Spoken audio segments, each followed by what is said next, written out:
I learned to play the piano when I was 5. Mama had taken me to visit her newlywed sister, Auntie Bessie. It was 1995. Auntie Bessie gave us a tour of our home. It had a small living room, a surprisingly large kitchen, 2 bedrooms and a studio. Mom and Auntie Bessie stayed in the kitchen talking about stuff I don't remember, and I had wandered into the studio, clueless about what it was. There was a guitar standing in a corner. I petted it for a moment. There was a recording booth that I admired, but it was the upright piano that pulled me in. I had walked over, touched the keys. They answered me with sound, notes, responses, an exchange I didn't understand but appreciated. I fell in love that day. I didn't know what I was doing, but I kept going anyway. Auntie Bessie had rushed in and pulled me away. "You shouldn't be in here," she said. But her husband, Uncle Toby, was already at the door. He stopped her, and I heard her mutter an apology. "She can't stay," I heard him whisper instead. Uncle Toby was strict, obsessively organized, and stingy even. He valued every minute of his time and was barely around for family events. Now that I think about it, I don't think he had any friends, but for some reason, he found time to teach me music every day after school for however long the spirit led. Sometimes I'd watch him work, play the drums, fiddle with knobs, strum his guitar, create music from silence. But the piano was his home.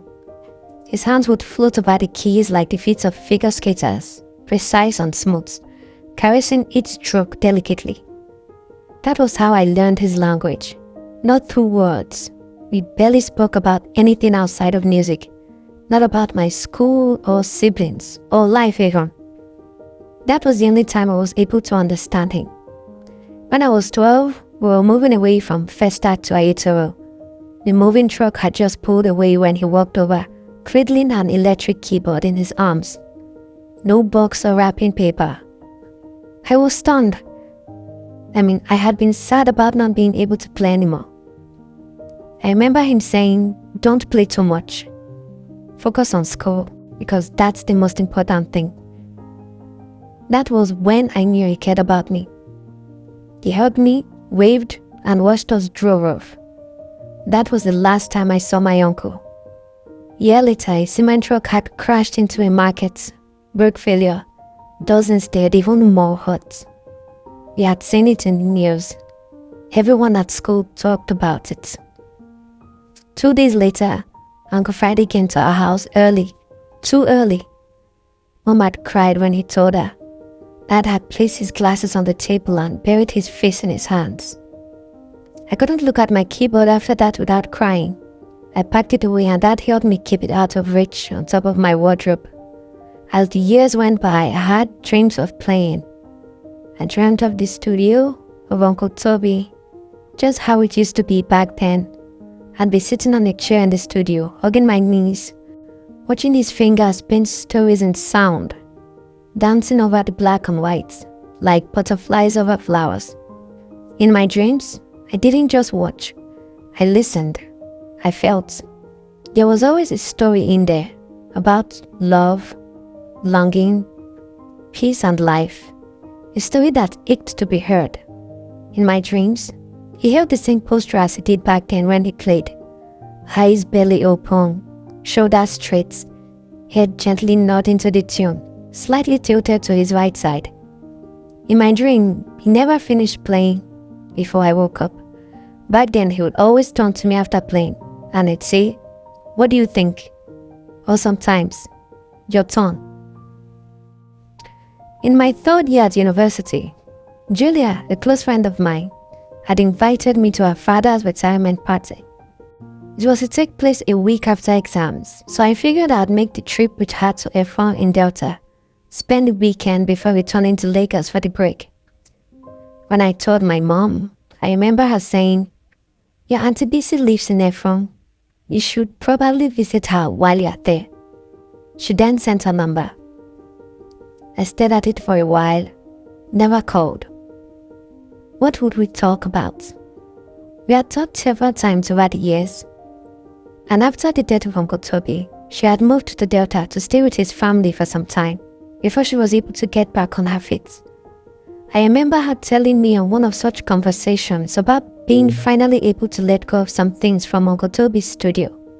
Our talks were always cordial and distant, filled with long pauses. I asked about my cousins, she asked about me and my siblings and how school was, and that was it. Our conversations always felt weighed down by something unspoken. I loved her. I remembered her laughter, her warmth, her silly jokes. She loved having me around during my lessons with Uncle Toby. Life had been unfair to her, and I didn't want her to feel my pity. But that was all I seemed capable of feeling. I told myself I'd call, even if I knew I wouldn't. Julia's home was massive, a mansion really. Her dad had worked at some oil company for decades. We arrived quite late that evening. There was a flurry of activities: cooking, setting up canopies, decorating the house, laughter. The next day was a blur of celebration. Wealth on display. I felt out of place. The party stretched into the early hours. Then the next day, we went to church for Thanksgiving, and then brunch when we got back. Just me, Julia, her parents, and her brothers. Afterward, Julia led me past the hallway lined with wooden figurines into a second, larger living room. That's when I saw it. In a corner, an upright piano, just like Uncle Toby's, only newer, more polished, slicker. I didn't think. I moved towards it as if being pulled. Ran my fingers over the wood, lifted the lead and pressed the C notes. It rang out, clear and full, echoing through the room. My heart melted. Julia asked if I knew how to play. I didn't answer. I was back in that small studio in Fifth Avenue, First Tactile, and Uncle Toby was behind me, watching, encouraging me. Just play, he used to say. Back then, on rare occasions, after our lesson, he would sit by the piano and play. And I would watch. These turned out to be cherished moments, my favorite part of his lessons. I would watch him play, feel him disappear. The words would vanish and time and space would become inconsequential. Just him, music and I. Nothing else would matter. When he was done, I was too scared to even press a key after. He'd say, "Just play." I sat, my fingers hovered over the keys, cold to the touch. Glistening underneath the chandelier, my heart thumped inside of me. My veins were burning. I remember the last times I played my keyboard.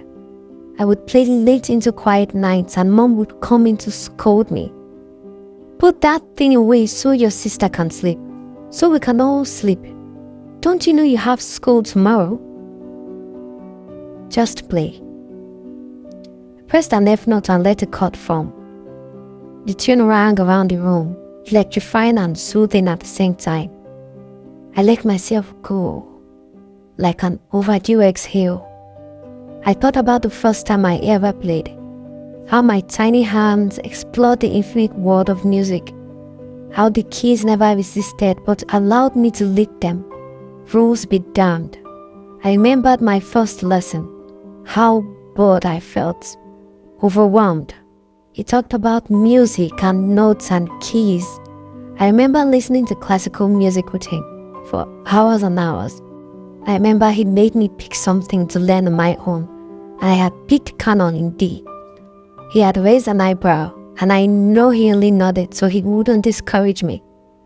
I put my heart to it, and when I played it for him a couple weeks later, flawed but heartfelt, he made that gesture before saying, "Actually, that was great, hang on." And then he played it for me. I remember now, and the busy had hugged me from behind and whispered, "That's the most beautiful thing I've ever heard." I paused playing now. my hands frozen over the keys.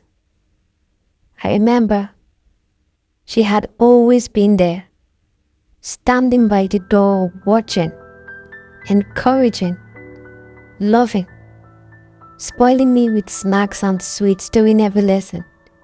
I remember her talking about how music was my language and the keys were my lips. My hands came back down now and I played. Raw emotions flowed from my heart to my arms. The piano and then back. I remember Uncle Toby and Auntie Bessie walking over to me, both smiling broadly as they presented the keyboard to me. After Uncle Toby's hug, she had kissed my forehead and embraced me lightly. "I'll miss you dearly," she had whispered. "Don't forget me." I stopped playing now, placed my hands on my thighs. My fingertips felt cold. My cheeks were wet. The tears had come silently. I was startled when I heard the applause behind me. When I got up and turned around, Julia's family were on their feet clapping. I scanned the room for my phone. I needed to make a call. Auntie Bishop was standing outside her gate when my taxi pulled up. She didn't wait. She ran towards me, arms wide, wrapping me in the kind of hug that forgets time. She pulled me back to take a proper look at me, telling me how much I had grown and how much I looked like my dad. She had changed too. Her skin used to glow, smooth and perfect. Now she looked older, softer around the edges, wrinkles underneath her eyes. But her laugh was still the same. "Come," she told me. "Junior and Michael can't wait to meet you." She hadn't changed where it mattered. She still joked too much and laughed about everything. My cousins were just like her, especially Junior. He played the guitar beautifully, wanted to be a musician just like his dad. He told me Auntie Bessie had let him turn the storeroom into a studio, and she had beamed, shrugging and encouraging me to take a look. She thrilled us, hands gently on my shoulders. We walked in. It was small and modest. A mic, a PC, 2 guitars, and in the corner, Uncle Toby's piano. I gasped. She told me how she couldn't sell it, how it meant too much to him, to me. I tried to speak, but I couldn't. My throat was closed. "Your mother said you don't play anymore," she asked me. I shook my head. I did not know what was true anymore. "Well, this is your piano," she said to me. "Your uncle would want you to have it." I hugged her hard. Grief broke through me, and guilt for all the years, all the silence, for the absence. "I'm so sorry, Auntie," I cried. But she pulled me back, lifting my face to meet hers. There was a time I had to look up at her whenever she did this. But now our eyes were on the same level. How much time had passed. She wiped the tears from my face and pinched my chin, telling me how happy they were to see me. When she hugged me this time, Michael and Junior joined too. I heard laughter and laughed too. In that moment, something shifted. The sky inside me had been overcast for so long. But now, the clouds were breaking. "Play something," Junior said. I sat down and I played.